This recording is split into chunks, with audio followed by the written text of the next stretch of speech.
This is the hidden cost of convenience. It doesn't just make the food easier to access. It can also make emotional overeating easier to execute. Hello and welcome back to another new episode of Emotional Eating Unwrapped. I'm your host, Alana Kessler, and today I want to talk about how modern convenience, especially the kind created by smartphones, food delivery apps, constant stimulation, like instant access, how this has weakened our ability to sit with discomfort and actually might be a trigger for emotional overeating.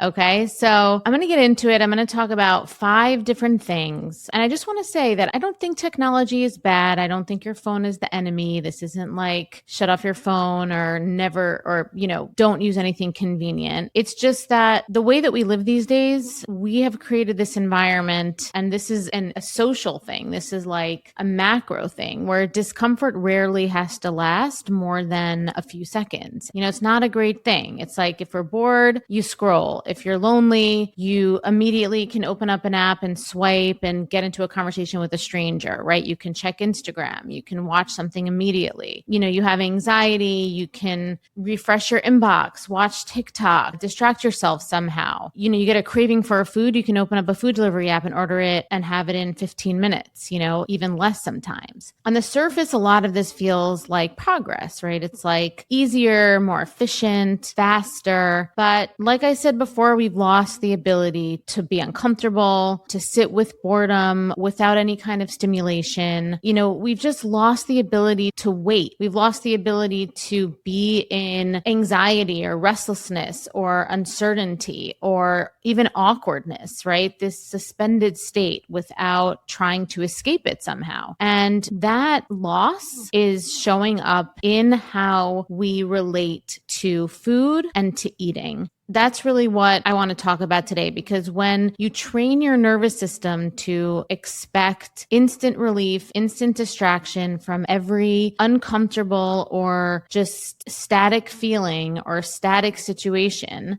food can become that automatic response. And the thing with food is that it definitely does work in the short term, but again, it's extremely short-sighted and it rarely moves the needle to give you what you actually need. So let's get into the 5 things I'm going to talk about today. But before I dive in, I just want to remind you to please like and subscribe. Please follow us on YouTube. We're so close to getting 1,000 subscribers on YouTube, and it's so fun and it's so great for us. So if you want to go head over there and follow us there, that would be great. Spotify and Apple as well. We're just growing. So thank you so much for contributing to that. And if you're new to me, my name is Alana Kessler. I am a registered functional dietitian. I've been in the health and wellness space for 2 decades already. I myself overcame emotional overeating, huge issues with 40-pound swings in my weight over a 10-year period, and healed myself with a lot of the methodologies that I teach in my programs and also talk about on the podcast. So my life's purpose is really to support people in overcoming any emotional or addictive patterns with food, support you in weight loss if that is what you're interested in, because there's nothing wrong with that, and just really help you remove any obstacles that are in the way from you living your best life. So if you are new, welcome. And if you are a returning watcher or listener, welcome back, and let's dive in. So the first piece we're going to talk about is boredom. Basically, I believe that we have removed boredom from modern life. We've essentially villainized it. We have all these technological advances that have essentially removed it from our life. And on the surface, that can sound like it's a good thing, right? Because like I said, boredom is sort of villainized as laziness, but I actually think that is the big misconception. Being bored is not being lazy. Boredom is not a problem, right? It's a normal human experience to be bored. It's actually almost like a necessary experience. There's nothing bad about boredom. It's a neutral state where nothing is particularly stimulating stimulating is happening, actually. And for most of human history, boredom was just a part of life, actually, right? Like you waited in line, you were a little bit bored. You sat in a room waiting for something to happen. You were a little bit bored. You drove somewhere, you looked out the window, it was a little boring, right? You stood outside. You had moments where there was actually nothing to do. And in these moments, actually what was going on was this thing that's unique to humans, which is creativity and perception and the ability to grow these important types of psychological skills were born, right? You daydreamed, you noticed things, you processed your life, right? Like those things could happen in these very neutral, unstimulating moments. Sometimes the most amazing pieces of art or creations or, just sometimes some of the most important advancements that we've had happened when people were bored. I know for myself as well, some of the ideas that I had for my programs that I knew would help people was when I was finally just stopped and was like thinking about all the women and people that I've helped over the years and, the through line between them and what could I create to help them? The invisible weight detox actually is something that came out of a time of stillness for me. So it's just so important. And even just boredom, right? Even just nothing happening is totally fine. You don't have to always have some amazing, advancement or work of art that comes out of being bored. But now the problem is that the second boredom appears, people have an escape. And people immediately go to that escape, right? We pull out our phones, we scroll, we watch Netflix, we will be online shopping with, it's just so easy. We check, we consume things from other people, and the boredom just disappears, right? Almost instantly. But the issue is that when we never let that boredom feeling exist, your nervous system starts to interpret boredom as something that needs to be fixed. Something that needs a state of being that needs to be changed. And when we've trained our nervous system like that, it starts to feel intolerable, right? When boredom shows up, when we feel like there's nothing quite happening, it feels intolerable. It almost tips over into depression sometimes, or that there's something wrong with us, or that we're not meeting our expectations of how we should be showing up to life, right? It can start to become this negative self-talk, this low self-worth rot that starts to come up. And this matters with emotional eating, actually, right? And there's actually research on this. And just to let you know, all of the research articles that I quote in today's episode will be linked in the show notes. So you can go ahead and read those articles in full. So one study on boredom proneness interoception, which is the ability to understand what's going on in your own body, and emotional eating, found that boredom proneness predicted emotional eating even after accounting for both negative and positive affect. Okay. So in other words, boredom itself mattered, right? Not just sadness or stress or anxiety when it came to people emotionally overeating. Okay. Like it was boredom also. When we think of an emotional state that leads to emotional overeating, a lot of times we go to those obvious negative states that are like sad or angry or something that's charged. But boredom also, this study is showing, has a predictor for emotional overeating. And the study also found that interoceptive ability, which is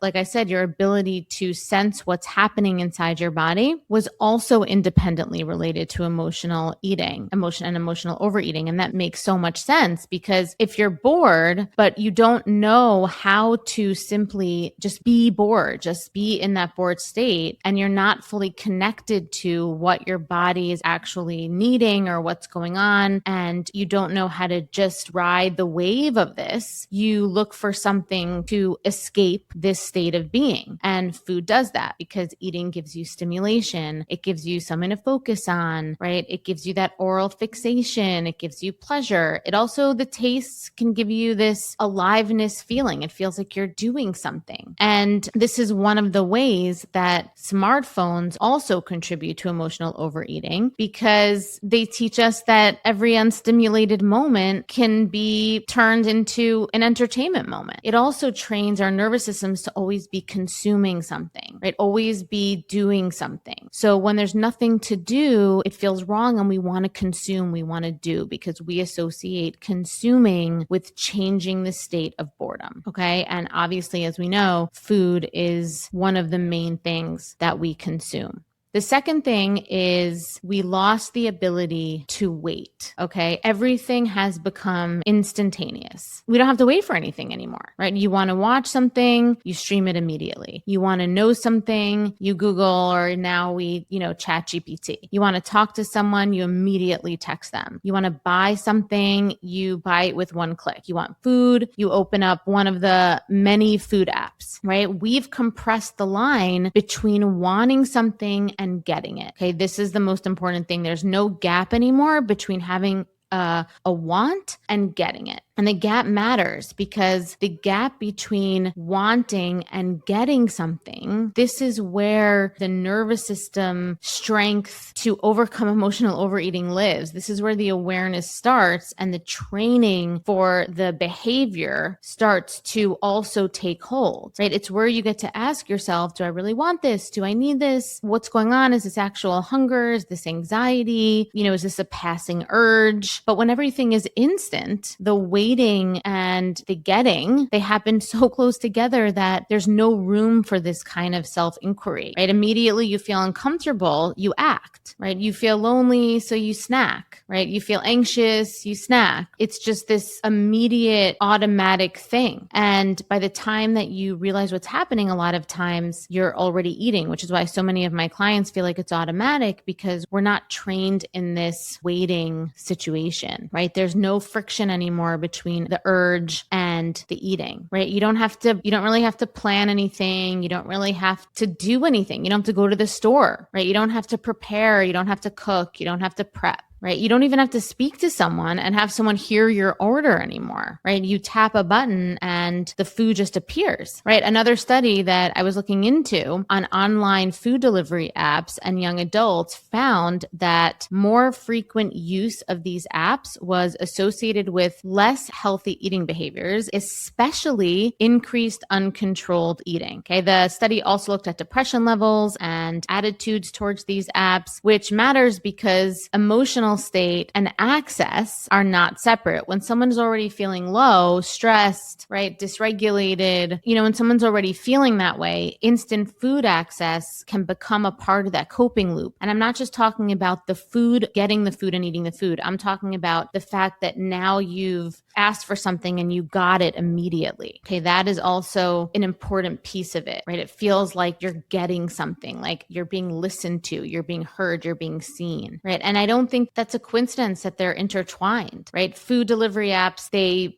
remove the pause, but they also kind of take away where you might have been able to build the skill of learning how to be there for yourself. Because without that skill, the urge becomes the action now, right? The urge becomes like intertwined with this action. And I'm not blaming apps, right? This isn't like I'm blaming apps. I love the apps, right? I use Uber Eats all the time. I order from apps all the time. So I'm not talking about that. It's just about understanding the environment, right? I just want us to understand the environment that we're living in a world right now that's designed to collapse the space between desire and gratification, right? This is the world we're living in. Our environment is constantly taking away this really important skill of waiting, of pause, of checking in with ourselves and being with ourselves. And emotional overeating, it thrives in this collapse. Okay, so understanding that our behaviors become a product of what our environment is promoting. And this is what our environment is promoting.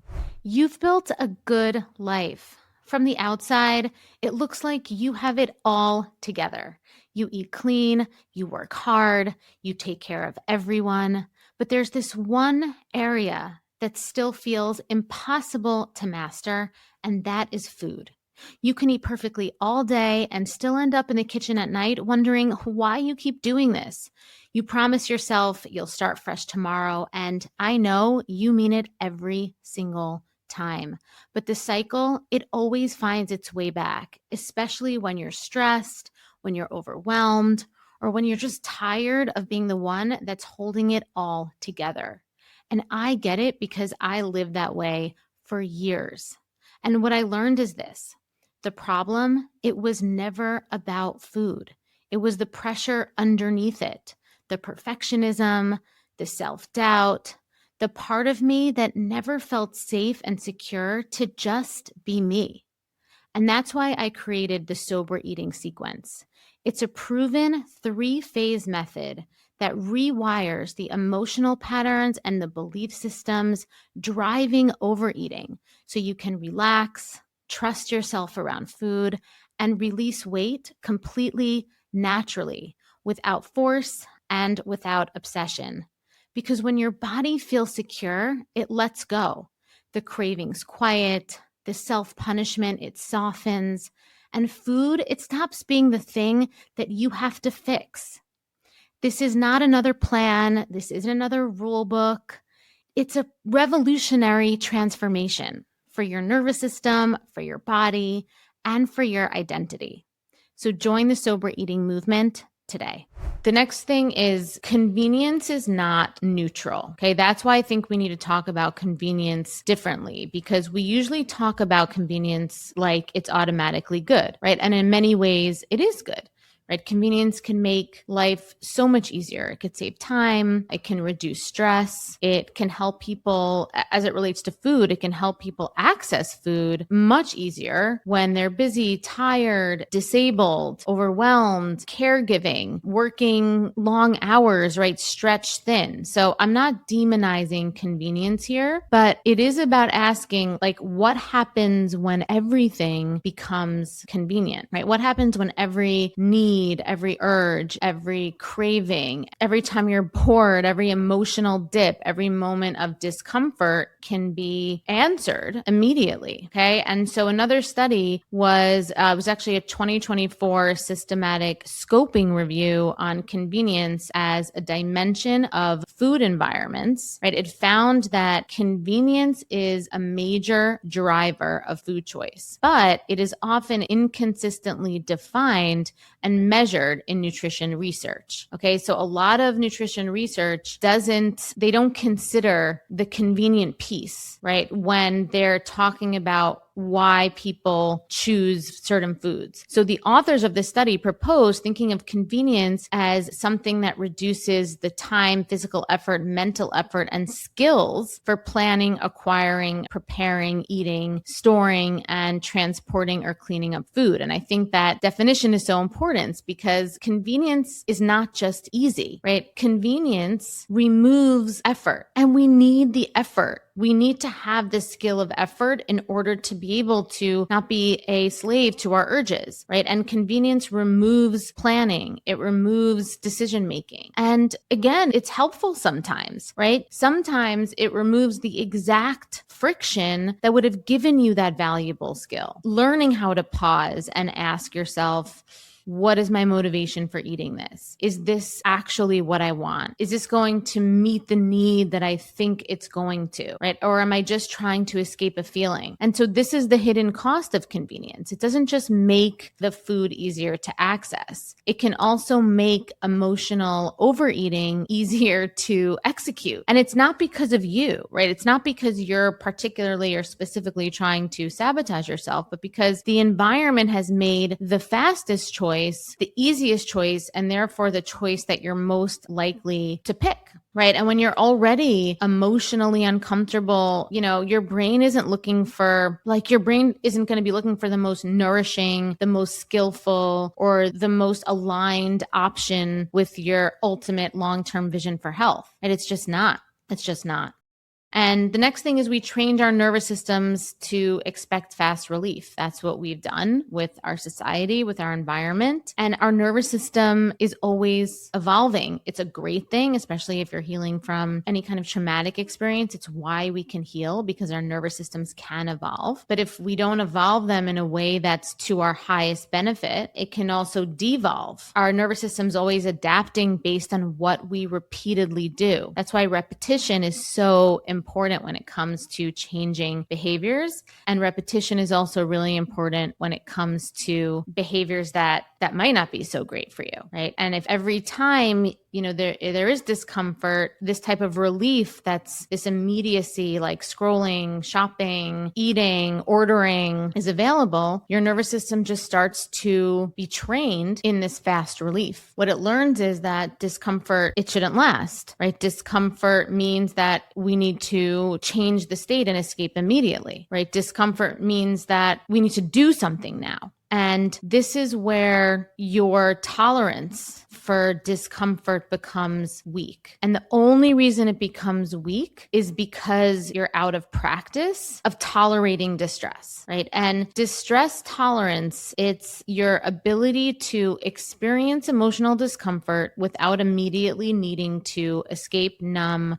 fix, or react to it. Okay, this is called distress tolerance, and it really matters. Having high distress tolerance really matters because there was a study, a meta-analysis looking at distress tolerance across substance use, across disordered eating behaviors, borderline personality disorder, different things, right? Different situations found support for distress tolerance as a transdiagnostic factor, meaning that low distress tolerance, it's not just connected to one issue, right? It shows up across patterns where someone is trying to manage internal states through an external behavior. Okay. And this shows up again, like we saw this pattern of low distress tolerance among many different people, different types of people with many different diagnoses. Being able to regulate their emotions and needing an external behavior to help them regulate emotions was the consistent thing amongst all of these people in the study with these different diagnoses. And so what I want you to hear is the emotional overeating is not always about the food. I know we know this. I talk about this all the time, but sometimes, and a lot of times, it is about having this ability to tolerate distress. Because what happens when that feeling of distress rises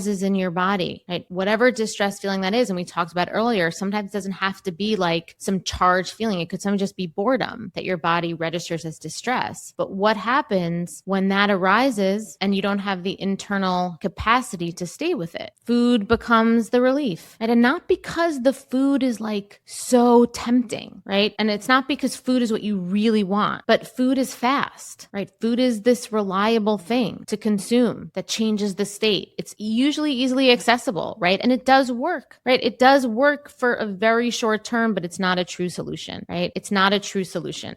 And when your nervous system has been trained to seek this immediate relief, a lot of times food is what it will reach for, right? A lot of times food is what it will reach for because you're not in the state of mind and the state of interoception with yourself to say, what is the real need here? All you're asking yourself is, what will make this stop? What will make this go away? What's going to change my state? Okay. And food will change your state, but for a very little while, and it's not a long-term solution.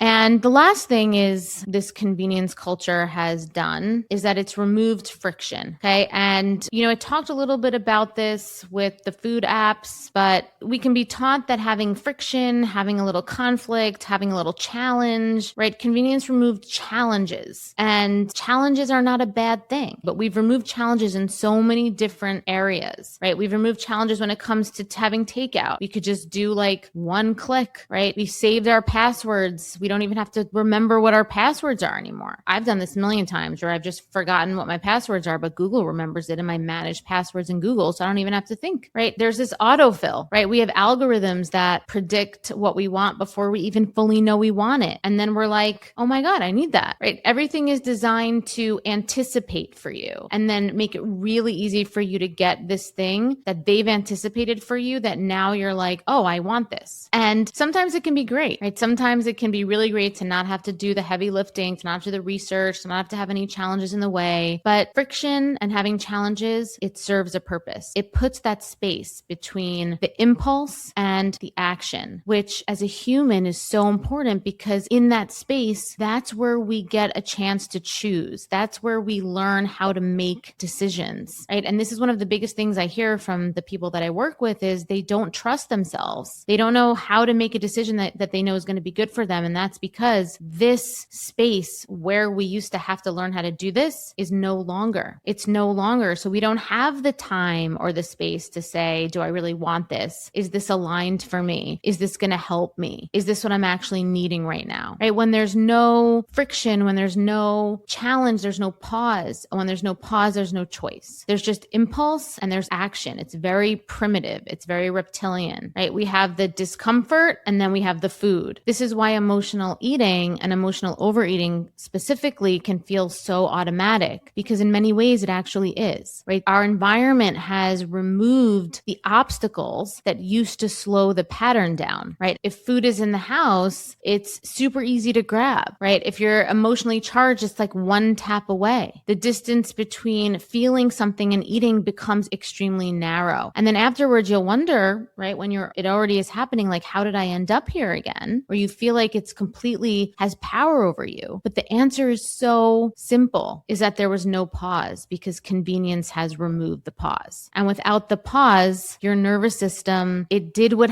it has been trained to do, is that it reaches for immediate automatic relief, a change of state, distraction. Our nervous system is trained with awareness and without awareness. And that's why it's really important that we always bring awareness to our nervous system state, because at the end of the day, we've lost the skill of staying, right? We've lost the skill as a society, as a culture, of staying with discomfort, of staying with boredom, of staying with, longing, right? Of staying with a feeling and not getting immediate gratification. And this comes with food. This comes with anything, right? I think about even dating and relationships, right? It's like we text someone, we automatically need to text them, want to get texted back. If we don't hear back from them in like 10 minutes, we think something's wrong. But learning how to be with awkwardness, of, learning how to be with not immediately getting your instant gratification is a real skill, right? We need to learn how to stay with the uncertainty, the sometimes like icky feeling of being human. And it is a real skill. It is a real skill that I teach in my programs, especially, actually in all of them, to be honest, right? And it's not a glamorous skill. It's actually not glamorous. It doesn't feel productive because actually you're staying, right? It doesn't give you this quick dopamine hit. And honestly, it won't even make you feel better right away. But it is probably, if not the most, one of the most important skills that you can build and that you need to build if you want to stop emotionally overeating, if you know that this behavior with eating is what's causing your weight gain and you want to lose weight. Because so much about weight loss, so much about emotional eating is not actually about food. It's actually not. It's about being able to stay with the feeling, the emotional state, the nervous system state that came before the food, before the eating experience, right? Whatever emotional state that is for you, whether that's anxiety, loneliness, shame, frustration, resentment, boredom, right? Whether you feel unseen and unheard, right? Whether you just feel overwhelming pressure to do everything for everyone, to hold everything together, right? Whether the discomfort is you want more from your life, or you feel like you're not at the place in your life where you want to be and you don't know how to get it, or maybe you're in a situation where you feel trapped and you don't know how to ask for what you need or what you want, right? All of these things, food becomes the exit ramp. Food becomes the fastest way out of the feeling for many of us. Okay. And I want to be clear. This isn't a shame thing. This is just taking the hood off of something and giving you a really clear way to see the pattern. So what does this actually mean, right? Before we end, let's just wrap it up. What does this actually mean? It means that emotional overeating is not always about cravings. It's not always about willpower and lack of discipline or having a meal plan. We've eliminated boredom, so we lost the ability to be bored. We made everything instant, so we lost the ability to wait. We removed challenges or friction in getting what we want in that situation, so we lost the ability to pause and be still. And we've normalized constant stimulation, so stillness started to feel threatening for us. And we lost the skill of just being with ourselves. So, when discomfort appears, food becomes the solution. And I think once you understand this, something important can really start to shift, and you stop making this emotional overeating. You stop making this cycle with binging or emotional overeating and weight gain and dieting. You stop making this such a huge main character of your life. And you stop thinking that this is a problem that you have because of you, right? You could stop thinking like, what's wrong with me? You don't have to think that, because you start to see that this is very depersonal, right? You can start to depersonalize it. You can start to see the real pattern that your nervous system is trained from your environment. But like I said before, what has been trained can be retrained. That's the amazing thing about our nervous systems, right? That is the amazing thing about neuroplasticity, about our nervous systems, is that you can rebuild the skill of sitting with discomfort. You can rebuild it. You can rebuild the pause, being able to be in the pause and learn how to make a choice and make decisions and feel trust and confidence in that, right? You can learn how to feel an urge or a wave of emotion arise in you, or feeling arise in you, without, feeling like you need to change it or obey it immediately. And that's where freedom starts. Right? We call it food freedom, but it really just is life freedom. And so how do we rebuild it, right? How do we rebuild it? We practice staying, right? We practice staying gently, intentionally, in small moments, right? You let boredom exist for a little while longer before grabbing your phone, maybe. And I'm not saying you have to put away your phone. I'm not demonizing phones. It's fine. But maybe you just feel it. You're about to reach for your phone and you just give it 3 minutes, right? Just that little extra, right? You feel restlessness, maybe a bit, move through your body before walking into the kitchen. Okay. You let the craving be there without immediately feeling like you have to be overcome by it or feeling like there's something wrong with it. And it's okay to feel cravings sometimes, right? And you let yourself kind of feel uncomfortable, not because you're you're a sadist or like a masochist or something, right? It's not because you're restricting or you're following a rule again, right? You're not doing that, but it's just a way of reteaching, retraining your nervous system, right? It's basically kind of just reinforcing this maturity of saying, I can feel uncomfortable and still be okay.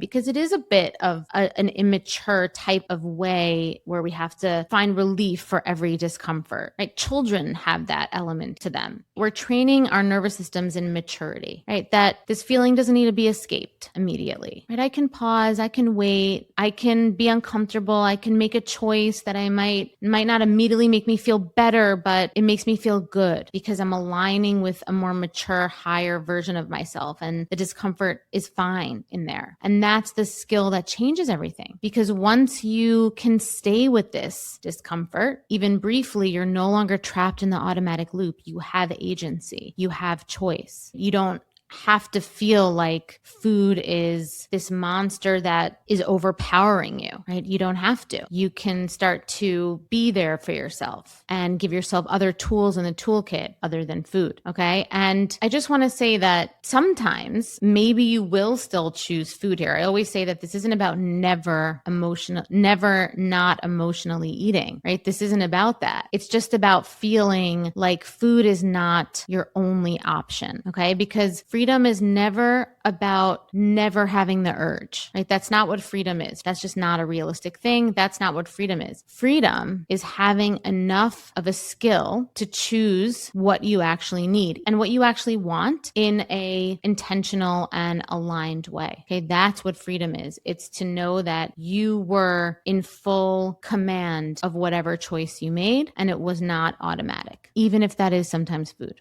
So that is all I have for you today. Thank you so much for listening. And like I said, please rate us, review us, give us 5 stars on Spotify, on Apple, YouTube. I will see you next time. I'm Alana, and thank you for listening to Emotional Eating Unwrapped.